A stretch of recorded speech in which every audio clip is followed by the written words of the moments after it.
श्री गणेश, श्री गणेश, श्री गणेश।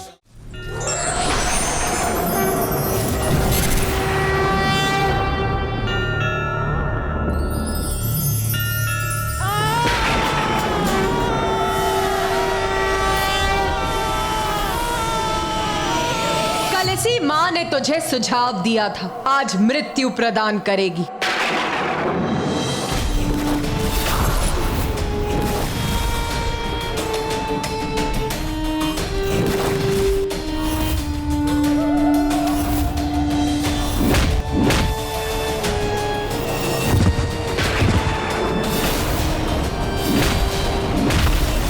बोल बोल, कैसा अनुष्ठान दुष्ट? माता, अजय हूँ माता मैं। आपके कहने पर 94 करोड़ बार अनुष्ठान किया था मैंने।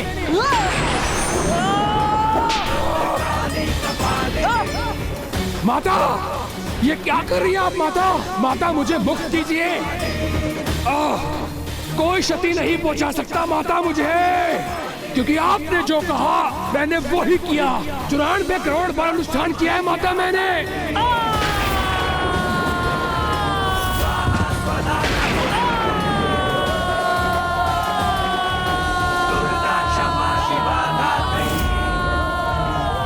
ये क्या कर रही हैं आप माता? आप मेरी आराध्य हैं और मैं आपका परम भक्त। इसके पश्चात भी आप मुझे प्रताड़ित कर रही हैं माता।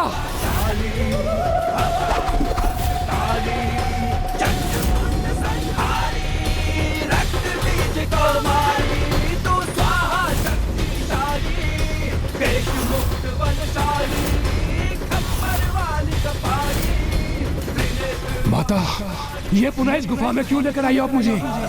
कैसा अनुष्ठान संपन्न किया है तूने दुष्ट? बोल बोल, उत्तर दे। वही माता जो आपने कहा था। 94 करोड़ बार की पूजा अनुष्ठान की है मैंने, और ये हिमलम साक्षी है मेरे उस पूर्ण हुए अनुष्ठान के।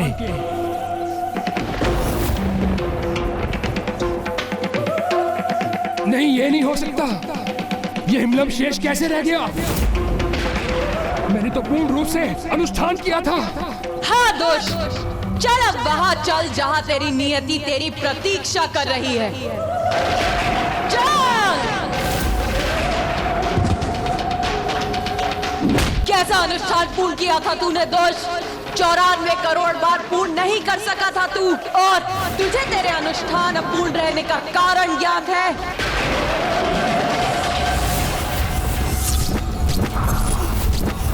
मेरा अनुष्ठान अपूर्ण कैसे रह गया?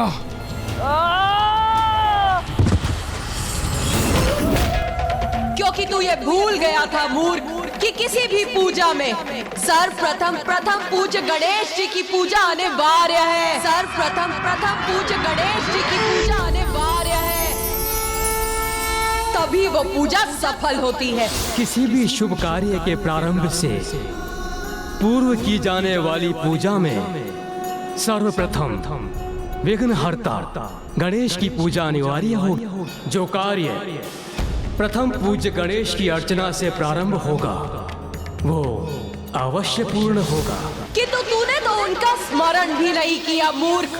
और नागों की प्रार्थना सुन, वो तुझसे नागों की रक्षा के लिए तेरी पूजा के लिए विघ्नकर्ता बने और तेरा अनुष्ठान असफल किया।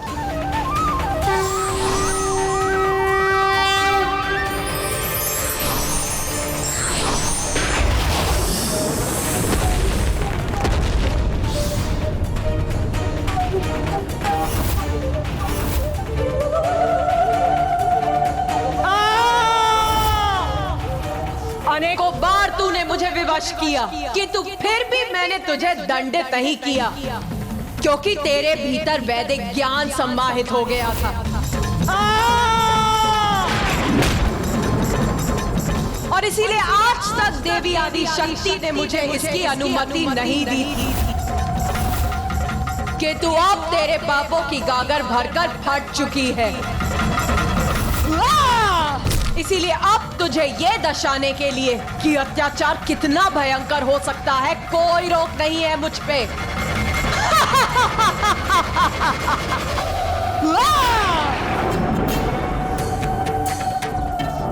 बहुत समझाया था तुझे। अवैदिक पूजा से भले ही भक्त अपने आराध्य को विवश कर तुरंत उसका फल तो पा जाता है, किंतु एक दिवस इसका भयंकर दंड भी भुगतना पड़ता है उसे। आज तुझे ज्ञात होगा कि किसी को विवश कर किसी से सहायता मांगने का कैसा भयावह दुष्ट परिणाम होता है।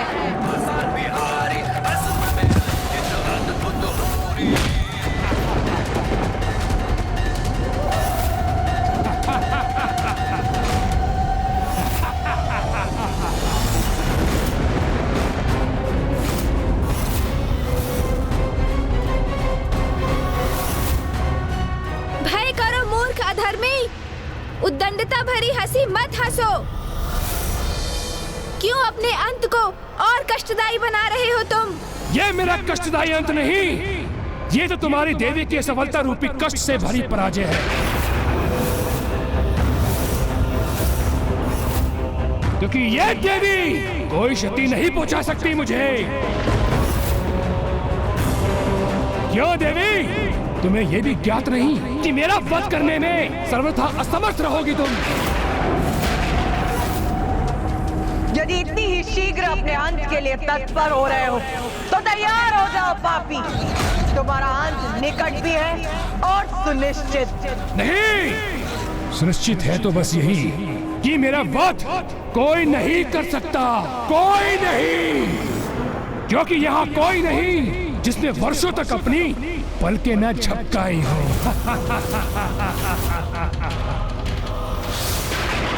आप मुझे ये वरदान दीजिए कि मेरी मृत्यु एक स्त्री के हाथों से ही हो, किंतु वो ऐसी स्त्री हो जिसने वर्षों तक अपनी पलकें न झपकाई हो। जैसी तुम्हारी इच्छा वत्स। तथास्तु, तथास्तु।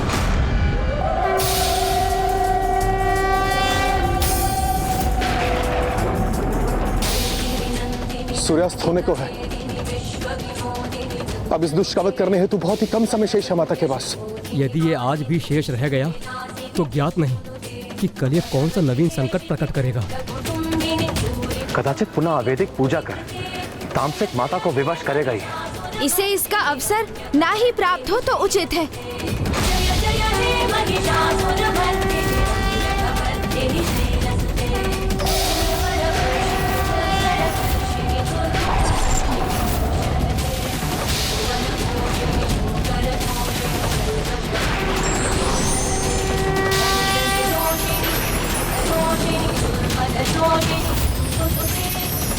ये भाई का प्रकाश कैसा है जिसे देखना भी मेरे लिए दोबार हो रहा है।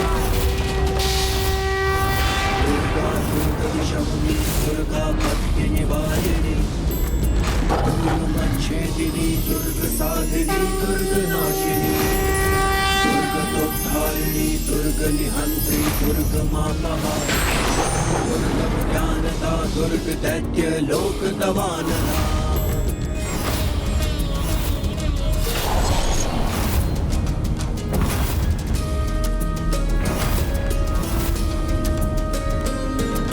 दुर्गमा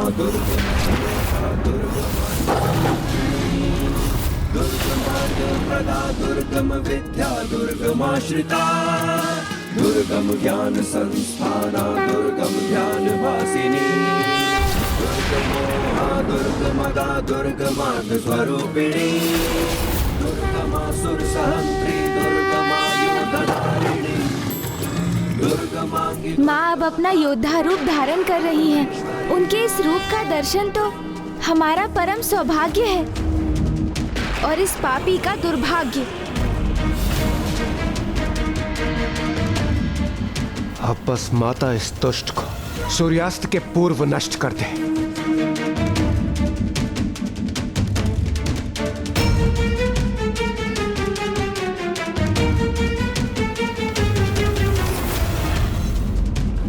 कुछ क्षण और व्यर्थ करने में सफल हो गया और मैं पुनः सुरक्षित हो जाऊंगा।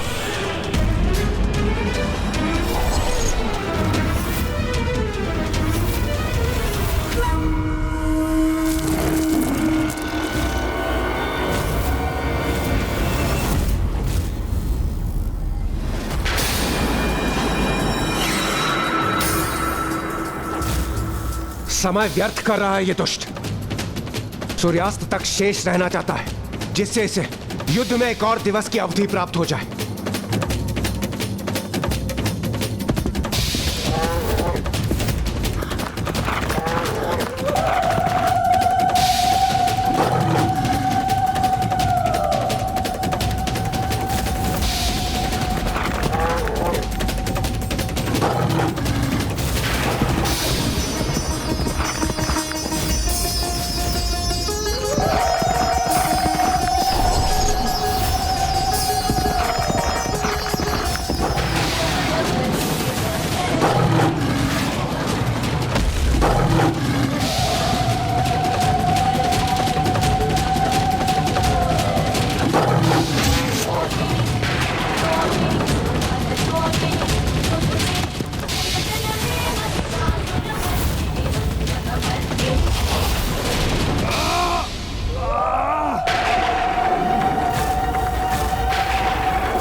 अब दिखाई दी तुझे तेरी मृत्यु।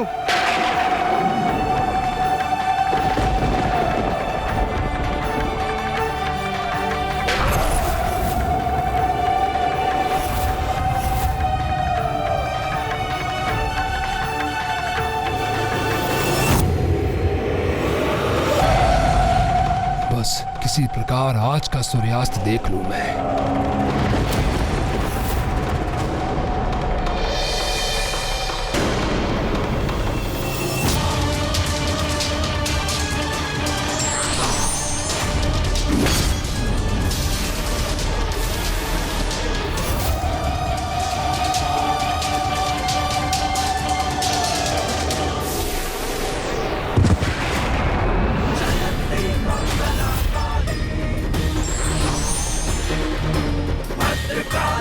बहुत इच्छा थी ना तेरी एक नारी द्वारा अपना अंत करवाने की, जिसने वर्षों तक अपनी पलकें न झपकाई हो। तो लो देख देख, मैं विशालाक्षी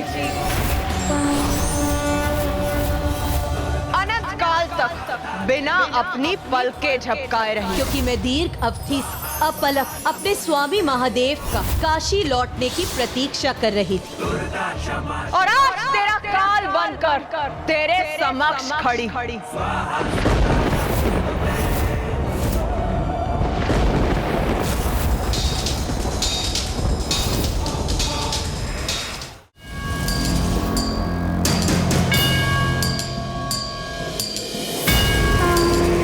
माँ विशालाक्षी ने तो कभी अपनी पलकें नहीं झपकी। आज उन्हीं के हाथ उस दुष्ट की पलकें सदा सदा के लिए निस्पंद पड़ जाएंगी, बंद हो जाएंगी। देख दुर्गामासुर, देख मुझे दुर्गा रूप धारण कर तेरे समक्ष प्रस्तुत हूँ मैं।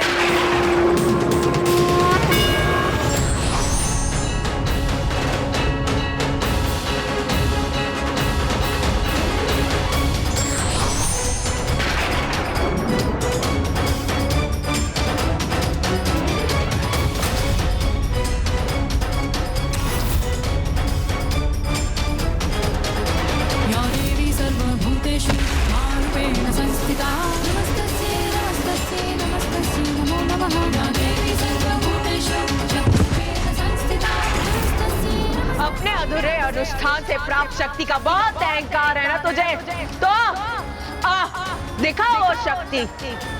साहस शेष है तो युद्ध कर मुझसे। कुछ ही क्षण शेष रह जाऊं तो सूर्यास्त हो जाएगा।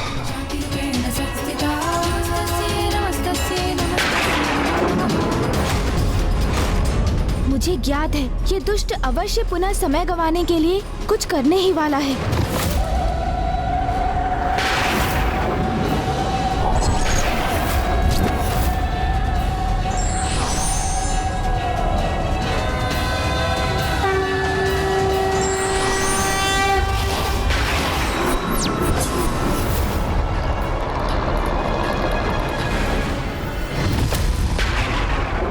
पूजा अवश्य पूर्ण न हुई हो, किंतु देवी आदिशक्ति को पराजित करने की मेरी इच्छा अवश्य पूर्ण होगी।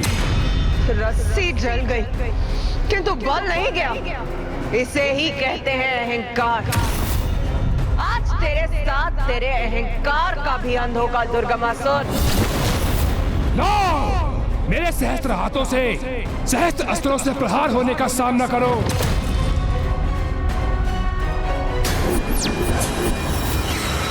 नो देवी! मेरे सहस्त्र हाथ तुम्हें सहस्त्र भागों में छत विशत करेंगे।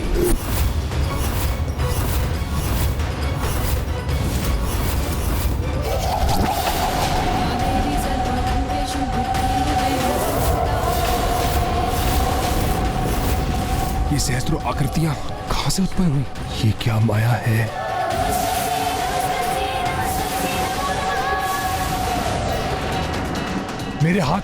मेरे हाथों को अपना भोजन बना लिया इन दुष्टाओं ने।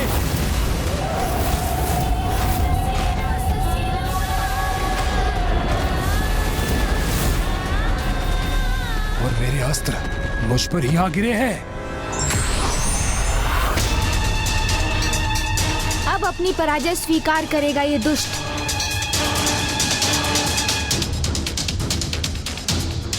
तुम कुछ भी कर लो, किंतु दुर्गमासुर को पराजित नहीं कर सकोगे तुम।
ज्ञात है तुझे? दुर्गा अर्थात वो जो पापियों के लिए भक्षक और भक्तों के लिए रक्षक हो। दुर्गा अर्थात वो जो दुर्गम से दुर्गम कार्य को पल भर में पूर्ण करे। दुर्गा अर्थात वो जो दुर्गम से दुर्गम दुष्टता का विनाश कर शांति, समृद्धि और धर्म की सत्ता स्थापित करे। दुर्गा अर्थात वो जो पांचों ज्ञानेंद्रियों और पांचों कामेंद्रियों से उत्पन्न पाप विकारों के आभेद में फंसी आत्माओं को मुक्त कराए। और आज ये दुर्गा दुर्गमासुर का अंत कर उसकी आत्मा को पापमय जीवन से मुक्त करेगी। तो तुच्छ नारी पुकारता रहा ना जिसे, आज वही नारी तेरे अंत के उपरांत दुर्गा नाम से विख्यात होगी।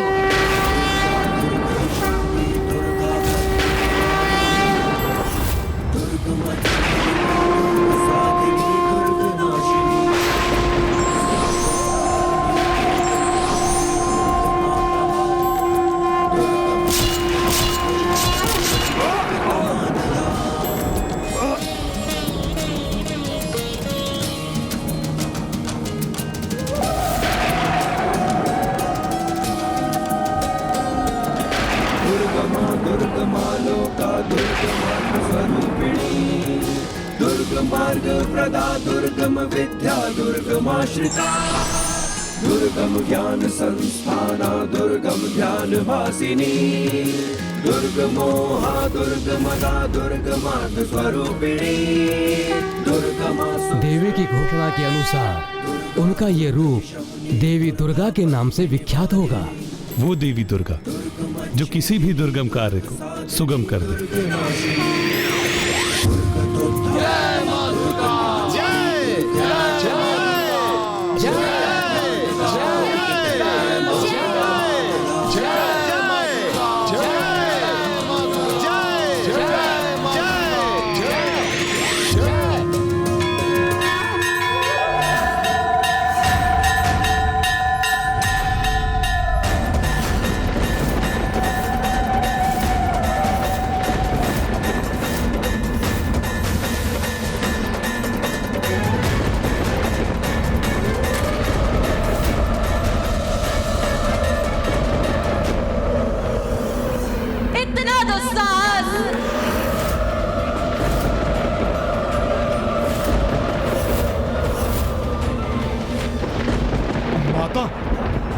माता, मैं तो अपना कर्तव्य करने इस दुष्ट आत्मा को लेने भर आया था माता। अब एक भी पग आगे मत बढ़िएगा यमदेव। क्या हो गया है माता को? वो अभी भी इतनी उग्र और अशांत क्यों प्रतीत हो रही है?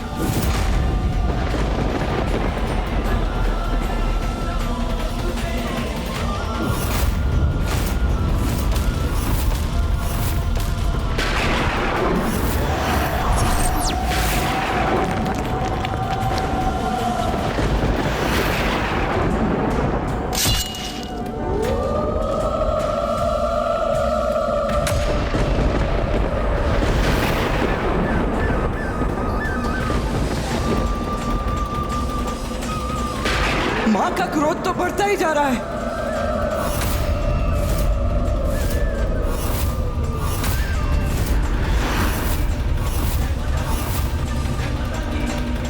इससे पूर्व की माता का क्रोध अपने चरम पर पहुंचे और कुछ अनर्थ हो जाए, माता के क्रोध को शांत करना होगा।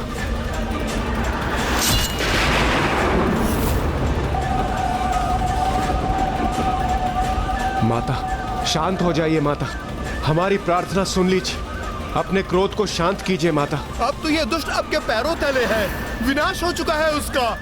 इसलिए अपना क्रोध शांत कीजिए माता। माता, हमारी प्रार्थना सुनिए माता, शांत हो जाइए। इस समय माता आदिशक्ति अथवा माता विशालाक्षी के रूप में नहीं, माँ दुर्गा के रूप में है।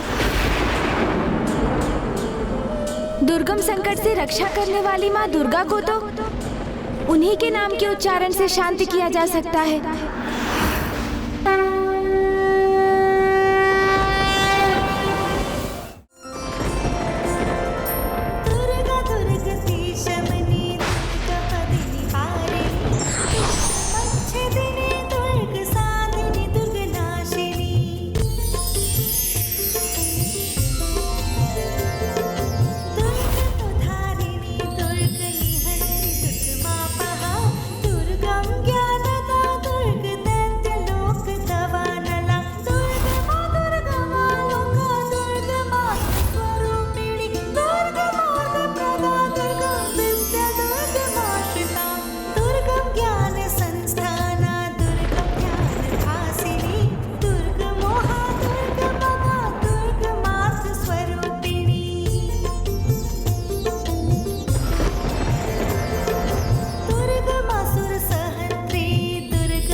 नहीं यमदेव, आपने देखा नहीं ये पूर्व में कितने बड़े बड़े वचन बोल रहा था, किंतु अब कैसे पूर्ण रूप से शांत है।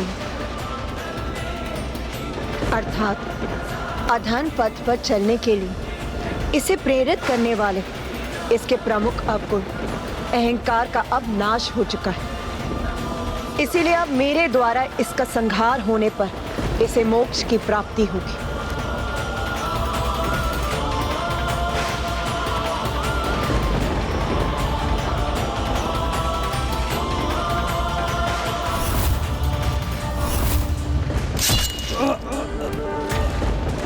जय माँ दुर्गा।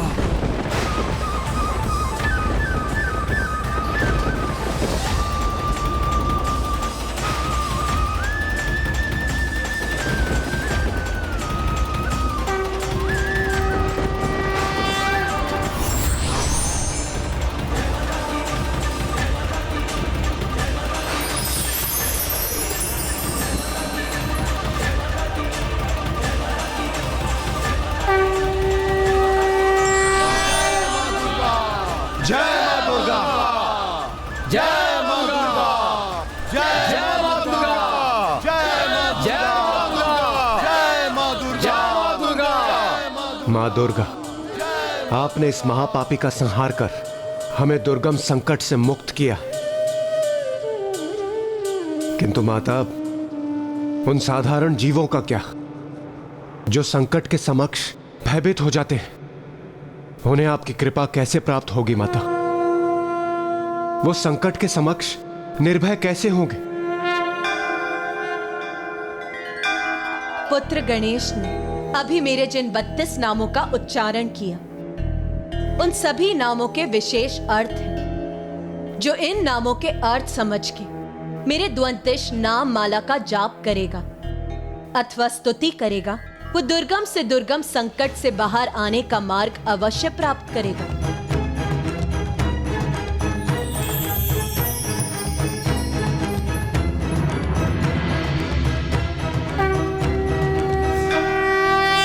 दुर्गा दुर्गतिशमनी दुर्गा पत्ति निवारिणी दुर्गमच्छेदिनी दुर्ग साधिनी दुर्ग नाशिनी दुर्गतोद्धारिणी दुर्ग निहंत्री दुर्ग मापहा दुर्गम ज्ञानदा दुर्ग दैत्य लोक दवानला।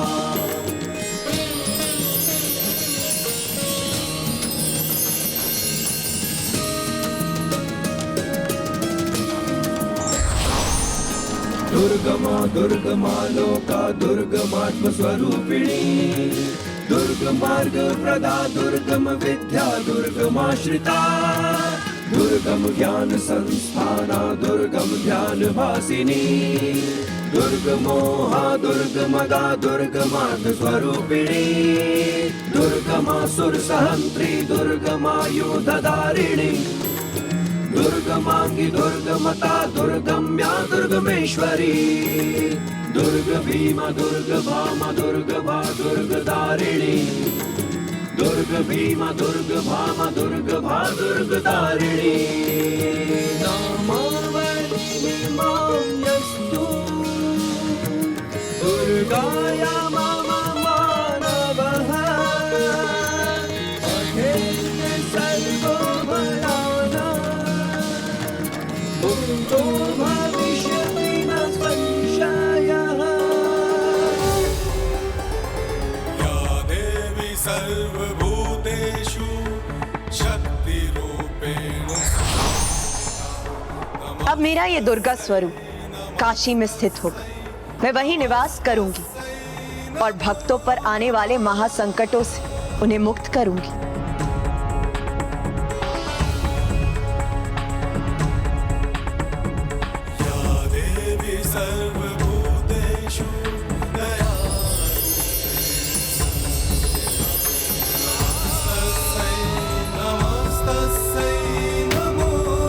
जिस प्रकार स्वयं के भीतर कस्तूरी होने के बाद भी हिरण सदा भटकता ही रहता है, उसी भांति मनुष्य भी स्वयं के भीतर स्थित वास्तविक ज्ञान को बहुत कठिनाई से ढूंढ पाता है।